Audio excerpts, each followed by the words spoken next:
real treat, actually. You might tell from my accent I'm from England, so stately homes and castles are something I was really worried about when I immigrated here.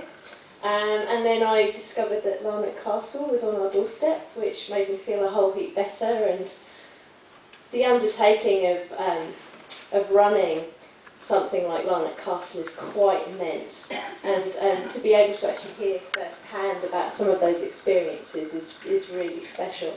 So first of all, I would like to thank Margaret Barker for coming here today and for talking to us all. Also just to thank everybody here who is supporting the Dunedin Heritage Festival and also New Zealand Book Month at the same time. It was a double whammy. Now, what we're going to do, Margaret is going to present towards the end. I am happy to field any questions you may have with Margaret. And at the end, if you would like to purchase any souvenir copies, you are most welcome to. So, without further ado, may I please welcome Margaret Barker.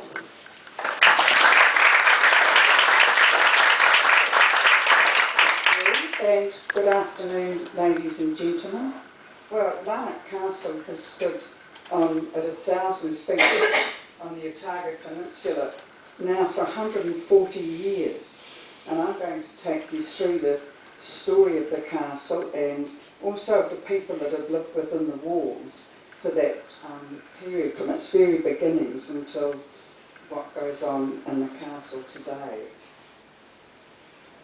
This is from a film taken by Natural History in 1967, that little shot. But it all began with William Larnach. And Larnach was born in Australia, so he was actually a Dinkum Aussie, although his parents were born in Scotland. And his first jobs were on the goldfields in Australia, and he was a bank manager. But a bank manager on the goldfields was a little bit different from a bank manager as we know them in town today. So you can see a bank there, but they understood the importance of branding in those days, even though a long time ago. And you see the facilities there. There's it's a bank with facilities.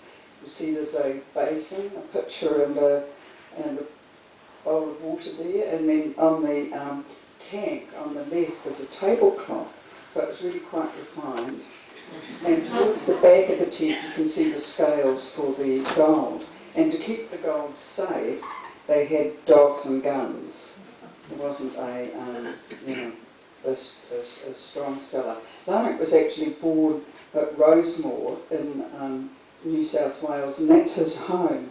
There's a centre photograph on the bottom, and you can just see ladies in crinolines on the veranda there. That house is still in existence. It's a really, really lovely home, still. And on the right, the photograph on the bottom right is just to remind us of Larnach's business career, because among other things, he was chairman of the directors of the New Zealand Refrigeration Company, and that was actually the first company in the world to ship frozen food of any kind. And of course we all take frozen food for granted now, but it all did begin here in Dunedin, that shipment. And the ship was called the Dunedin. It took the first shipment of frozen food to United Kingdom, and that meant that when the gold ran out, that New Zealand had something to sell, so people could earn a living. When Larnach came from Australia, his first position was a bank manager for the First Bank of Otago, which had been set up to profit from the gold fields. And he was a little bit naughty. He lived in the bank. It's actually the same position as Tourism Dunedin now, but that was it became a national bank, and that's when Larnach left the bank, when it was absorbed by the National Bank. But anyway, he used to live on the bank premises, and he was a bit naughty because he conducted his own private business affairs while he was an employee of the bank. And when he left the bank as manager, he still stayed on in the flat and still conducted his private business affairs. So he took advantage of his situation. He was also had a large firm, Guthrie and Larnach, and he had mills in the Waitakaries. He wanted to know who cut the kauri trees down. But he also had a mill down in the Catlins, and the photograph on the top right of the workers at his mill. And of course, hazardous working in a mill, one of those people in the photograph has a hook instead of a right hand. And the bottom photograph is just to represent Larnach's political life, because he was a cabinet minister most of the time. He was voted out once or twice, but most of the time for 25 years. And the photograph, the cartoon at the bottom depicts Larnach courting a dairymaid who represented Otago Peninsula, because the dairying was on Otago Peninsula at that time, trying to court that vote. And he was a cabinet minister, Minister of Public Works and Railways. He was colonial treasurer. He was Minister of Mines for many years. And the report he wrote on mines was the report until as late as 1927. So he did a lot of good work for New Zealand. But one day he was out walking on Otago Peninsula, or riding with his two sons. Then one of his sons said, "Oh, I've seen a position." He was looking for a position for his house. He said, "I've seen a position that has the most wonderful view." And this was a view that Larnach's son saw, and that's looking out for the peninsula to Mount Charles. And Larnach was very taken by the view, so he decided to build his house to take advantage of the view. Also, looking the other way was across Otago Harbour to Port Chalmers, and he was a shipper. Guthrie and Larnach had ships, and so the position meant that he could signal the sailing ships as they came in, because it was before the days of radio. So before he built the castle, of course, it had to be designed, and that's one of the drawings, one of the architectural drawings of the castle. It's not built quite like that, but almost like that.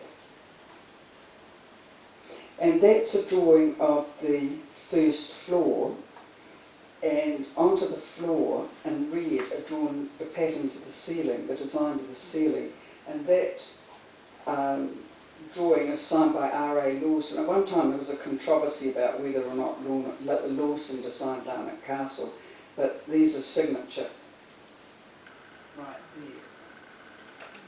So, of course he drew it up, but Larnach would have had a large say, or was understood to have had a large say in the design of his home. And that's a drawing of mosaic. It's done on parchment, photograph of a drawing on parchment of the floor of the foyer of Larnach Castle. And Larnach called his home the camp, and so that's the drawing for the tiling, the tessellation. While Larnach was building the castle, he lived in a house that he had built below where the front gate is now, and that's a photograph of the first farmhouse where Larnach lived with his family. That house was later shifted to the home farm behind the castle on land that the City Council now owns, and then the Nyans pulled it down, and we have heard a rumour it's in Broad Bay, but we're not sure about that or whether it was actually destroyed, but that was actually fairly recently. Those are some of the workmen who were cutting down the trees and getting out the stumps, for goodness sake, so the castle could be built. And the centre person is Walter Riddle, who you might have heard of. He later, he did the woodwork for the castle and actually got the contract to do the carpentry, but he's the centre person. And also Walter Riddle later on founded the first dairy company in New Zealand, so he was the forerunner to Frontiera, you could say, but that was a long time ago. But also he's the great-grandfather of Norma Bolger, because when Mr. Bolger came on his third visit in our time to the castle, they brought Pop out, which was his father-in-law, and it was just showed in the history room and showed him the photograph of his grandfather. That's the earliest image we have of the castle, and it's actually steel engraving. And those driveways are still where they are. I mean, I think the carriageway at the front's actually larger than that. And you'll see Harbour Cone behind the castle. And to the left is a flagstaff. And Larnach used to signal his ships from that flagstaff. But the flagstaff soon blew down. So he signalled the ships from the flagpole on the top of the castle, and he had a little building built on top of the tower where he kept the flags. And before the days of radio, this gave him an edge as a shipper to be able to communicate with the ships. And that's the earliest photograph we have of the castle, about 1873. And you'll see the open verandas at that time, and no ballroom or passage to the ballroom. And ironwork on the top veranda, which we hope to replace one day. We have enough of the corners to cast new parts to there. We found out when we had very heavy snow a few years ago that the ironwork on the roof would have been to keep the snow from falling down, because you actually had to rope off around the castle so that people, in heavy snow, so that people wouldn't get knocked out by the snow, you know, literally. But those, that ironwork was there for a reason. But actually we broke our glass house, and all the plants we put there to keep, you know, out of the winter weather got snow and broken glass on top of them, but never mind. That's, Larnach was building on a very windswept site, because he'd had the bush taken out. So he glassed in the verandas, and that's an early photograph. The verandas glassed in, and no ballroom at that stage, and those trees are where the lawn in front of the ballroom now is. That's Larnach with his family. The first Mrs. Larnach is seated in the middle, and she'd have been expecting their sixth child, Gladys. And there's Donald's the young boy there, Douglas rather. Donald was already in England. And the second Mrs. Larnach was the first Mrs. Larnach's sister, or half-sister, and she's the lady seated this side. And the two outside figures, we know they haven't been identified, but the others are Larnach's daughters. That's William Larnach. That's the first Mrs. Larnach. And unfortunately she died when she was only 38. She died in the Larnach's house in town. So Larnach built the tomb in the Northern Cemetery, which I'm sure you're all aware of. Those are the actual plans of the tomb in the Northern Cemetery. That's being restored at the present time. So he built that for his first wife, Eliza. And after a suitable period of mourning, he married his sister-in-law. And at the time, it hadn't been legal to marry the sister of your deceased wife, but a convenient bit of legislation went through enabling Larnach to do this. And what he did was he made a trust over to, this is Mary Elaine, his second wife, and put all his money into this trust with, in her name. And this was so that if he went bankrupt or lost money, that it was all tied up someplace else. And of course we all know about that being going on recently, those tricks that people still have fabulous houses even though they've lost other people's investments. But anyway, Larnach didn't go bankrupt.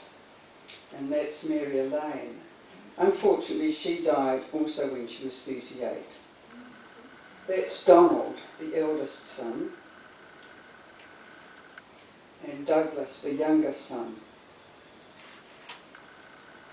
And that's Larnach with his one hand in his pocket in the centre of the photograph outside the castle with the horses and carriages. That's a picnic just in front of the passage that connects the castle to the ballroom, and that's Douglas Larnach as the person in the foreground, the youngest son, because he used to have good parties at the castle. And that's Larnach when he was older with his grandchild, Gretchen. It was Donald's daughter.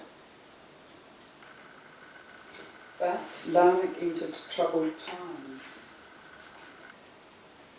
When he was 58, he married Constance de Bath Brandon, who was the daughter of a political colleague, or a late political colleague from Wellington. And that's Constance. These portraits were done just before they got married.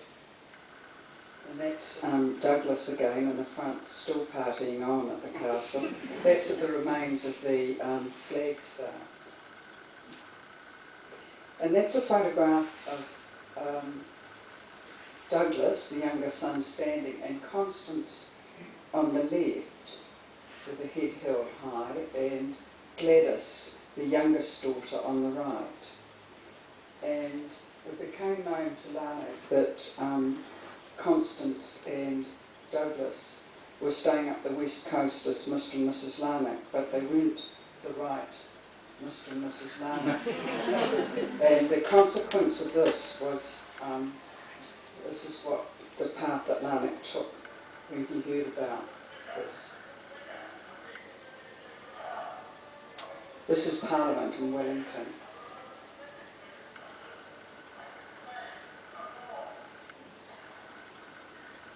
Larnach shot himself in Parliament in 1898. And he also went into this tomb in the Northern Cemetery. The inset is above the portal, Eliza Jane Guise. That's the name of his first wife that he built the crypt for. There are 6 of the Larnach family in that crypt now.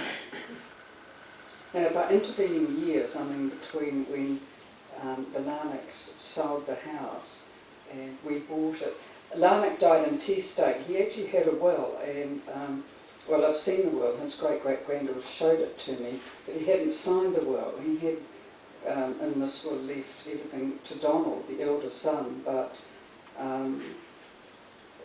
since Larnach hadn't signed the will, it was, well, invalid, and the family fought each other in court over the castle and its contents, and probably that and the lawyers used up what money there was. And Douglas was living at the castle, but his brother Donald came and kicked him out, and then they had this court case, and against brother against brother and against the third wife, because the children, apart from Douglas, didn't want the third wife to inherit. And the children won the case because it was pretty complex, because the trust deed that Larnach had brought up came into it, and also the fact that he'd taken the money back out of the trust, which he really, well, and they said it was under duress that he'd done that. So the children won the case, but there wasn't a lot left, and Donald Larnach then sold the contents of the castle, and it was leased, the empty building was leased to a religious order, and this is a photograph taken early last century of some nuns walking at the castle. And then later on, Douglas did sell the castle, and it was sold to the government and they used it as a, well, what they used to call a lunatic asylum. But the Larnach Skilly, William Morris, continued to work at the castle after Larnach had died and the Larnach family had sold, and that's some of his friends and family at the front entrance. And this is the castle when it was a lunatic asylum, and these photographs were lent to us for copying by Lox Kellis, who's the policeman on the Otago Peninsula, and that's his grandfather seated on the left. And he married the daughter of Larnach Skilly. And some of those people are still around, of course, their descendants. And that was the castle was then sold by the government to Mr. J. Jackson Purdy, and he sold the trees, but did put money back into the building because by then it had deteriorated somewhat, because it had been empty throughout from 1918 when they moved the patients out to Seacliff until 1927, apart from the odd health camp. And Mrs. Purdy had the castle open about 2 afternoons a week, and she charged 2 and 6pence for people to go and visit. And she also ran an antique sales room from the ballroom, because this makes it difficult for us tracing original furniture, because she put a sticker on it saying from Larnach Castle. So all these things that she was buying and selling for about 12 years got stickers on them from Larnach Castle. And so we've got an original piece, but it wasn't something that she was buying and selling at the time. But still, we always like to hear about the original items or pieces that come from the castle. So we always have a look at them. We've even had offered back to us things that we've sold ourselves. It's all interesting. But that was the front entrance as it was in the 30s. And that's a photograph of the castle and Mrs. Purdy's day. And of course not everybody had a motor car in those days, so they'd have been very proud of those motor cars. That's Mrs. Purdy's little rockery, what she called the little rockery. And she told me that that they weren't common gnomes in her garden, that they were German dwarves. You couldn't have common gnomes, could you? This is an aerial photograph of the castle, perhaps in the 40s, and you can see that Mrs. Purdy's garden has gone, although they're mowing the lawns.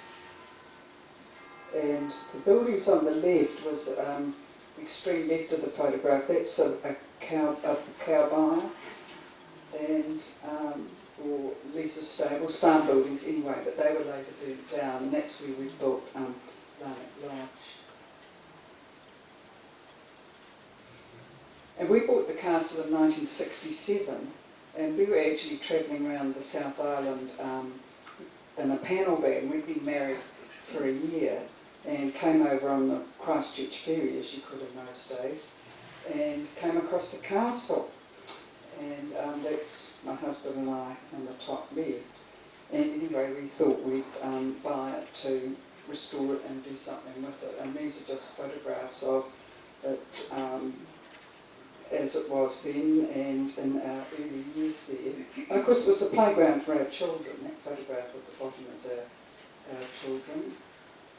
And there's a photograph there looking down towards the byre, which is the building that's gone, or we called it the byre. And the large photograph is the driveway to the stable. And as you can see, the holly hedge got pretty much out of hand. And that's now a good hedge, but it did take about a year to, or a whole winter to whack that one back to get to a manageable size.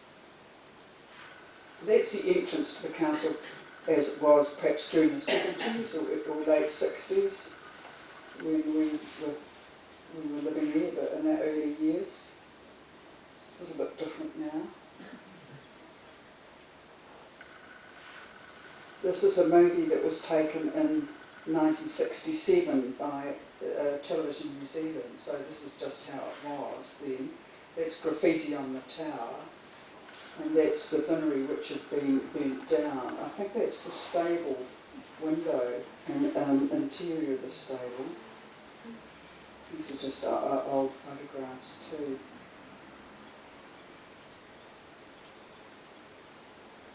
That's our cat. So there's someone here who'll remember that cat, Mummy Pussycat.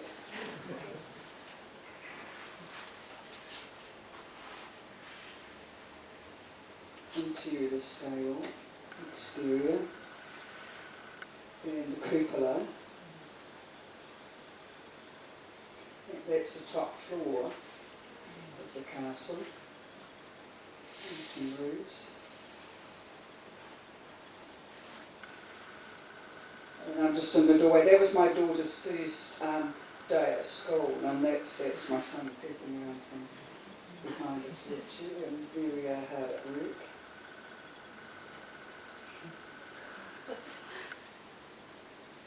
that's my daughter helping me in the rock garden. It was always a thrill to get new pieces back. That's a chandelier now in the drawing room, a music room that we bought at auction, and that's children's birthday party.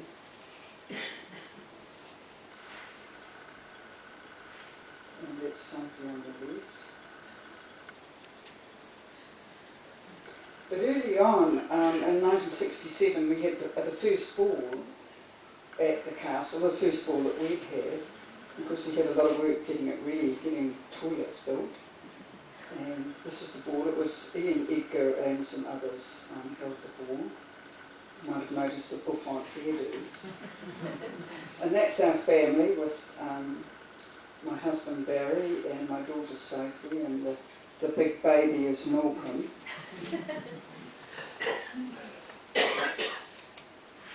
And that was Sophie's first day at school.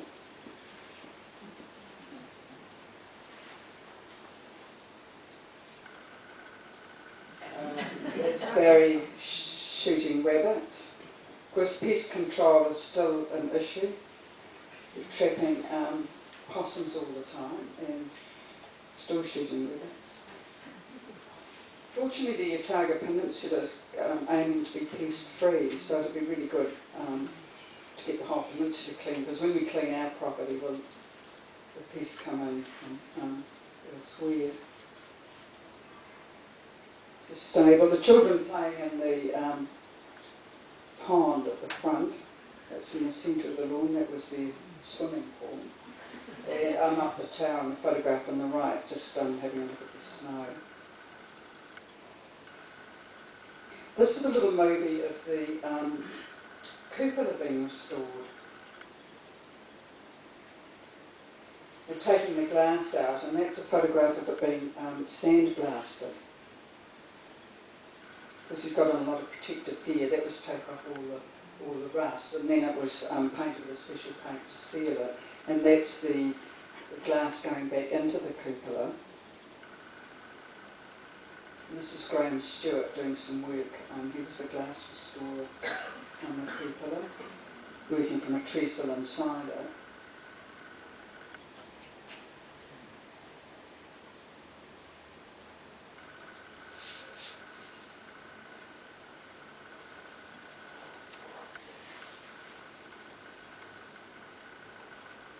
And that's as it stands today.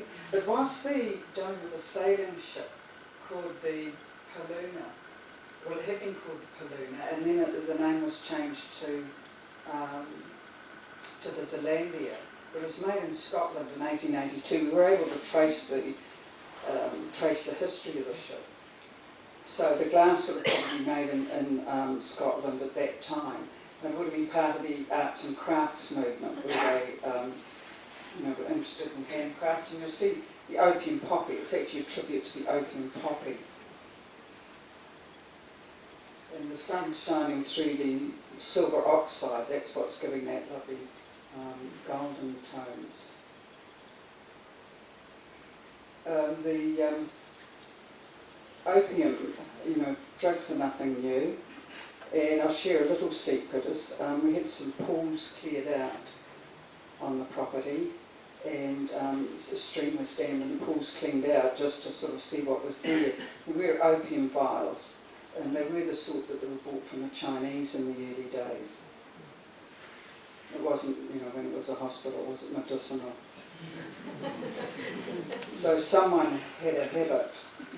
This is the bath, which was on the had come from the castle, and it took 5 draft horses to take it from the castle down onto the neighbouring farm, and then the farmer decided that he'd like for it to come back, and so we gave him that nice modern concrete trough in exchange, and in lieu of draft horses, this was for the performance, to get the bath back to Dunedin. And it was too heavy for the truck, so the crane had to winch the truck up the hill from the car. And that's the area prepared for the bath. And here it is. The truck went round, the truck and the crane went round. That's Mr. Willman, the farmer, round on the stable drive. And then the bath came through the holly hedge into its position.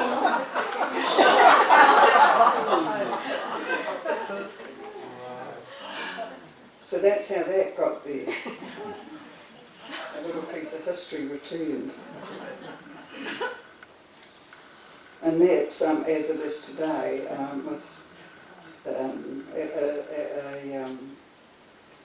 Chatham Island, Australia, and the trilliums, which of course are the envy of people from further north, where they can't grow those, but that's how it looks now. It's pretty much bedded in, isn't it? These are other photographs of life at the castle. Once we built the lodge, we had guest staying, so life was a bit different then, because it meant we were busy night as well as day. And that was, the two photographs on the left were taken on Christmas Day, and that's my son carving the turkey for Christmas dinner that we were cooking for the guests. And the one on the left is my daughter looking in horror at the mess we had to clean up in the kitchen. And part of that horror was because we'd gone and had Christmas dinner with the guests and left the zip being filled, which when we came back, the kitchen had been coved, and it was like a swimming pool, and we had to get the water out. And the top right photograph is Sophie when she graduated with a Bachelor of Commerce, and the lower photograph's my son when he was paying the wages. And the floor of his office was being jacked up so that the beams could be, the joists could be replaced. So all the furniture was taken out except what he's left with. So that's how he, the wages still had to be paid, business had to go on, and the bills, so that's how he coped. He coped with very little, really. These are more recent photographs. The granddaughter Charlotte, and photograph on the left is when we had a party at the boardroom, and that's my son and myself and my daughter going to that party. And the one on the right is my son and his partner, Jane, with their little girl, Lily. Since then they've had another little baby called Max. So this is just a little bit about one of the restoration tasks, and it's the chimneys. And the chimneys had, they were Oamaru stone, and they were damaged over the years. It's really through salt getting into them, because you know Oamaru stone's porous, and when the nor'easterly comes you get salt in the wind, and the salt of course gets into the stone and expands when it gets wet, and the stone deteriorates. And there'll also be somewhat of a sandblasting effect, because this is the prevailing wind where the damage was worst on the chimneys, not the southerly, but that nor'east wind that comes down the harbour. So those are the old chimneys being taken out. And those are the new chimneys ready to be, to go back up. And each chimney was several tonnes, so it was a huge job. And the pieces of stone were got up by winches in a series of platforms. And see those, not the top pieces, each of those top pieces where you can see it's half a top of the chimney, but the pieces they're standing on that look like a butterfly shape, they're actually part of two chimneys, because there was one block, the second block down, which actually tied the chimneys together. They'd be part of one chimney and also part of the chimney that was next to them. So there's those blocks again, ready to go up. And there they are, back up on the top of the castle. And there was reinforcing put into them, so they're actually tied to the building in a different way. There was a structural engineer involved, and each chimney has a metal sleeve that goes down through the chimney and into the building. And of course we, you know, there's been an earthquake here recently, and we were quite, just a little one, but we were quite pleased that those chimneys were reinforced in that way, because they were just blocks. And the other chimneys, I think they were just staying up there out of habit actually. You could see daylight through them, look through them and see daylight, very warm. So those are the new chimneys at the back. it's a conservation practice to put back anything that could be used, and the back chimneys did have part of the own stone put back. See in the centre, you can see that it's not weathered, because they were lower down, so they didn't get as much of the wind and what the wind carried with them. So that's the old chimneys, and as you can see they were sort of tied together by metal, which was also damaging the stone. And those are the new chimneys. They did look like new dentures on an old face, but they're withering now. That's not how you see it, but that's taken from one bank of chimneys above the music room looking back to the main wing of the castle.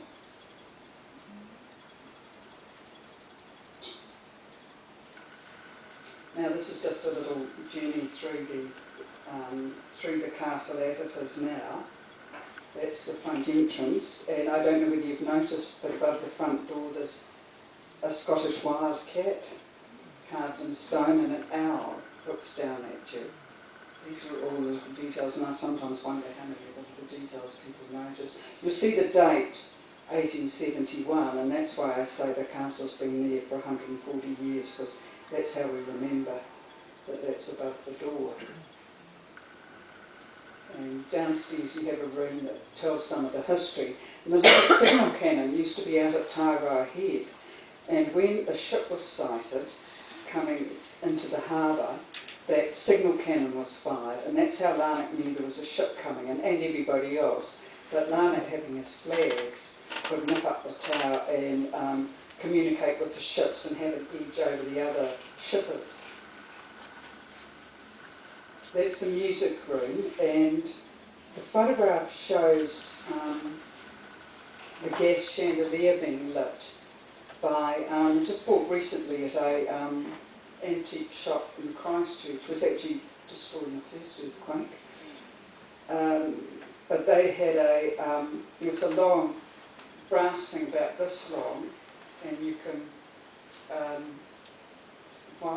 turn it around. It's got a little clamp on it, and the clamp turns the taps off and on the gas chandelier, so you can turn the chandelier off and on without getting a ladder. And the coal carrier, the brass bucket, would have had two leather straps on, and they'd have had the straps, put the straps on their shoulders and carried the coal up from the cellar up to wherever the fire was. That's the dining room where many people have had dinner and still do. Many people have passed through that dining room. That's the dining room ceiling, which is wonderful workmanship with the wood carving and the plaster work done by the Italians. And there's the foyer. And I showed you a drawing of that before, but that's the tiles as they were done. So one's the drawing and one's the actual tiles. But that, as I said, is the name that Larnach gave to the house. This is the drawing room where the ladies and Mr. Larnach stayed, took tea. We've been told that if they were having a fire and they didn't, they never touched the coal themselves, they called for a servant. But if they wanted a tete-a-tete without the servants listening in, because servants do talk, they'd have the coal wrapped up in tissue paper beforehand. They couldn't do themselves. That's the drawing room ceiling. It's very pretty. It's called pagework, and Larnach brought out two Italians to do that plasterwork, and they stayed on in Dunedin, and there's wonderful plasterwork around Dunedin done by those people. And that's a stone carving that's in the drawing room, and it was done by Lewis Godfrey, who was one of the wood carvers at the castle. But he also did that carving of birds, baby birds in the nest, and it was an art union, which meant that they'd made for an art union, which meant they'd put this piece up, and people could buy tickets, and then they'd draw it like a lottery. And instead of winning money, you win a piece of art. So that was how people who perhaps couldn't afford art would buy a ticket in and hike to one of these. And this is the library, and Larnach entertained at least 4 future Prime Ministers here. There was Vogel, Seddon, Ward. We have a photograph, a painting of Queen Victoria at the fireplace, and just about everybody who comes through know who that lady is. That's a screen in the study. And foxgloves were Larnach's favourite flower, but that's a good example of Victorian handiwork anyway, because the ladies used to do embroidery because they didn't have TV, so that's how they used their time. Oh, that's an interesting item we've got in the study.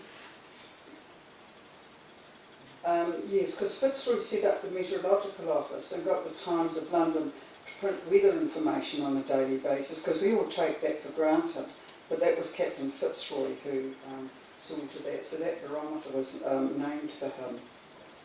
So that's still in working order, if you know how to work it. And the staircase, of course, which connects all the floors of the castle. The Scottish wild cat, which is set into the etched Venetian glass. Pretty glum-looking cat, isn't it? Must have swallowed something not nice, I think. That's the master bedroom. We've had some people who thought they were latte cups, but they're the potties. And when Larnach built the castle, there wasn't any plumbing. And plumbing was installed in 1882, and that was fairly early on to have the plumbing.